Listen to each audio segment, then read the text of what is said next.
देखिए बुआ, यहाँ चैप्टर हम लोग स्टार्ट कर रहे हैं समांतर श्रेणी, अर्थमेटिक प्रोग्रेशन। कहीं पे समांतर श्रेणी रहेगा और कहीं पे समांतर श्रेणी रहेगा।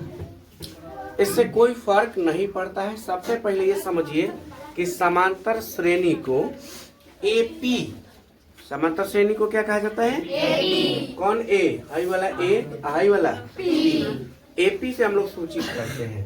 तो पहला पॉइंट हम लोग ये क्लियर हो गया कि समांतर श्रेणी को किससे सूचित करते हैं? एपी से सूचित करते हैं।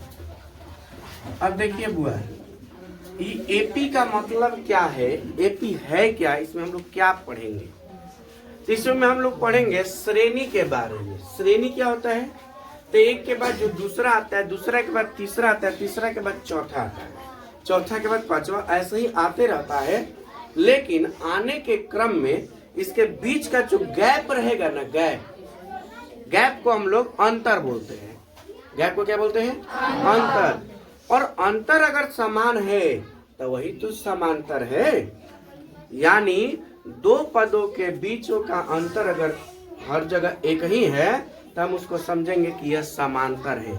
यानी देखो एग्जाम्पल के लिए, अगर हम 2 लिख रहे हैं और यहाँ 4 लिख रहे हैं तो 2 और 4 के अंतर कितना का है? 2। और आगे 6 आ जाता फिर अंतर कितना का? 2। अगर आगे 8 आ जाता फिर अंतर कितना का?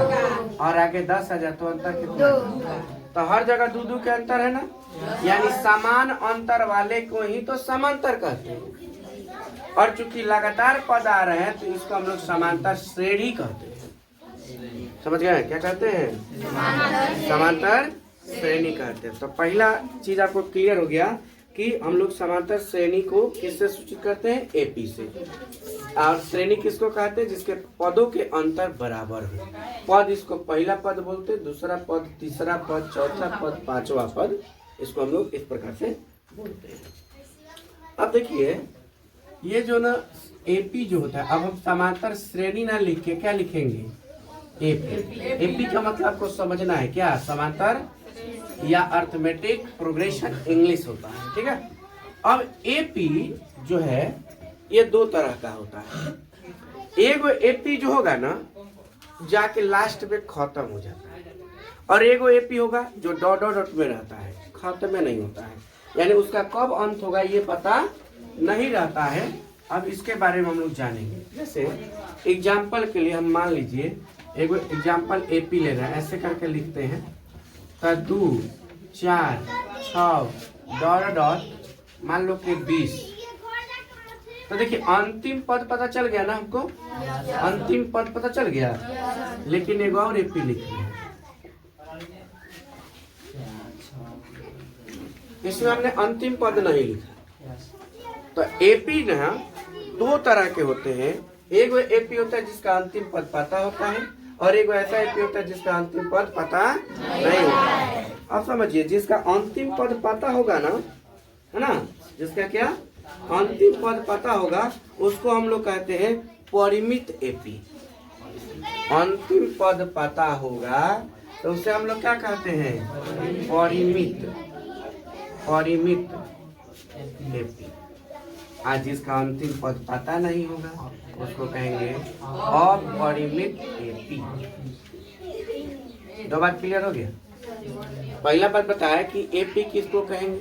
तो एपी उसको कहेंगे जहाँ हर जगह का अंतर एक के जैसा हो, समान हो। दूसरा हमने ये सीखा कि जिसका अंतिम पद पता है उसे परिमित, और जिसका अंतिम पद पता नहीं उसे अपरिमित कहते हैं। यह बात आपको समझ में आ गया होगा। कोई दिक्कत हुआ? बोलिए। तो अभी हम थोड़ा सा एपी के उदाहरण दिए, आप देख रहे हैं, हम यहाँ पर लिखेंगे एपी के उदाहरण। पहले 2 हो गया, 4 हो गया, 6 हो गया, 8 हो गया, ऐसे करके 20 तक हमने लिख दिया। दूसरा एग्जाम्पल हम ले लेते हैं 6, 9, 12, 15, इस प्रकार से। अंतिम पद नहीं पता है तो अभी आपको बताएं कि अंतिम पद रहेगा तो परिमित अंतिम पद नहीं रहेगा। अब देखेंगे हम लोग, समझेंगे कि एपी के ये जो दिख रहा है आपको संख्या एपी में, क्या एपी के पद, इसको हम क्या बोलते हैं, पद। एपी के पद को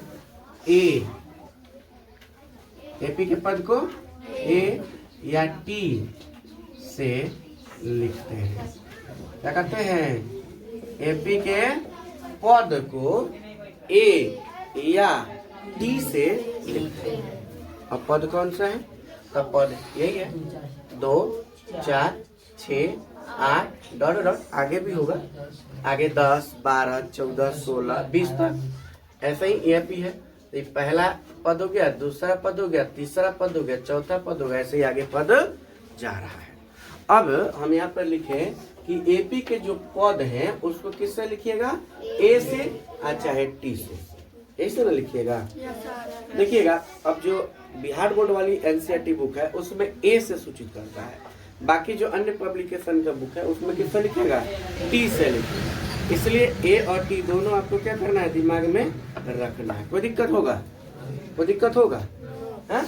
एपी के पद को किससे लिखिएगा, ए और टी से। अब देखिए बुआ, एक उदाहरण हम लेते हैं, एक एग्जांपल ले लेते हैं, जैसे एपी, इसी में से ले लेते हैं और कुछ दूसरा ले लेते, दूसरा ले लेते हैं। चलो 4 4 8 12 16 20, ऐसे करके ये एक एपी लिख दिया हमने। क्या किया, एक एपी लिख दिया जहाँ 4 4 का डिफरेंट है। देखो 4 से 4 को बढ़ा है ना, 8 से 4 को बढ़ा है ना, 12 से 4 को बढ़ा है, हर जगह समान बढ़ा है ना, तो यह एपी में है। समान नहीं बढ़ेगा तो एपी में नहीं होगा। जैसे कि एग्जांपल देते जो नहीं वाला का, 2 के बाद लिख दिया 4, 4 के बाद लिख दिया 7, 7 के बाद 12, इसको एपी में नहीं कह सकते। क्यों नहीं कह सकते, क्योंकि यहाँ का अंतर देखो 2 का है और यहाँ का अंतर 3 का है, यहाँ का अंतर कितना का है, तो यह एपी में नहीं हुआ। लेकिन सब जगह का अंतर बराबर हो तो उसे हम लोग एपी में कहेंगे। काहे बतिया रही है, कुछ दिक्कत है, बात नहीं करिए, पढ़ाई पे फोकस करिए। अब देखो इसमें जो हम लोग लिखे, कई गो पद अभी लिखे हैं फिलहाल, 1 2 3 4 5, लेकिन पद को किससे सूचित करते हैं, ए से या टी से, लिखे है ना। तो देखो हम लोग पद को ए का मान 4, बोलो किसी के मन में सर जी ये भी तो पदे न है, ए का मान 8, किसी के मन में सर जी ये भी तो पदे है, ए का मान 12, कोई और भी हो सकता है, ए का मान 16 कर देगा, 20 भी हो सकता है। तो बउआ सब ए बन जाएगा तो हमको पता तो नहीं चला कि कौन ए की बात कर रहे, कौन पद की बात कर रहे हैं। इसीलिए ना एक सिंबल का और प्रयोग करेंगे। जैसे पहला पद हुआ था A1, ये दूसरा पद हुआ था A2, ये तीसरा पद हुआ A3, चौथा पद हुआ A4, पांचवा पद हुआ कर देंगे। ऐसे पता चल गया कि अगर हम चौथा बोले A4 तो समझ जाना कि चौथा बोला जा रहा है। क्लियर है? अगर टी से लिखते हो तो सेम वही बात होगा। टी से लिखना चाहते हो तब पर भी वही होगा। बोली टी तो कौन टी तो पता नहीं ना, तो 1 2 3 4 5 कर देंगे तो हमारा समझ में आ जाएगा। अगर हम T3 बोले इसका मतलब कि तीसरा पद की बात करें, पहला दूसरा, समझ रहे हो। अब इधर ध्यान दीजिए मिस्टर टिंकू कुमार, आपसे सवाल होगा क्योंकि आपका मुंह पचर पचर चल रहा है ज्यादा। नहीं सर हमारा कौन, जब पागल बैठे हैं जी। ये हमने एक एपी लिखा, एक एपी लिखे, बताइए A3 का मान बताइए। इसमें A3 का मान बताइए खड़ा होके फटाफट से, कौन सा होगा A3? A3 कौन सा होगा? मुंह बना लिए खरबूजा फाटल लिखा, बैठ जाइए, बतिया रहे हैं एकदम मस्त होके। A3 कौन सा होगा जी? तो देखो ए तो पद को दर्शा दिया, यहाँ 3 बोले मतलब 3, यानी 3 नंबर के पद। तो 1 2 3 कौन है? यानी A3 का मान कितना हो गया? और अगले हम पूछ दे कि A2 का मान बताओ, दूसरा पद। क्लियर? सब फोकस करिए, खाली दांत फाड़ता जनरेटर लिखा। अब आगे आइए, तो पद को लिखने आ जाएगा। पद को किससे लिखोगे? ए से। अब पद के क्रम को दर्शाने के लिए उसका नंबर लिख देंगे, 1 नंबर में है कि 2 नंबर में है कि 3 नंबर में है, बोलो। कोई दिक्कत होगा? अब आइए हम आगे समझेंगे। और जो बता रहे थे, आपको क्या बता रहे थे? अब समझिएगा कि अंतिम पद को ना, एक और बात समझ लेते हैं। अंतिम जो पद आएगा, तो अंतिम पद को an, अंतिम पद को क्या लिखते हैं? n मतलब अब अंतिम पद का कोई भी नंबर हो सकता है। तो an, या अगर t से लिखते हो तो tn से क्या करते हैं? लिखते हैं या सूचित करते हैं, लिखते हैं या सूचित करते हैं। बोलिए, कोई दिक्कत नहीं ना? यानी अर्थात AP हम ऐसे लिख सकते हैं, पहले A1, फिर A2, फिर A3, A4, A5 और डॉट लगा देते हैं। अगर अंतिम पद लिखना चाहते हो AN, समझ रहे हो? अगर आपको T से लिखना चाहते हो, T से T1, कॉमा देके T2, T3, T4, T5, ऐसे ही करके हम लोग TN यानी अंतिम पद तक जाएंगे। क्लियर?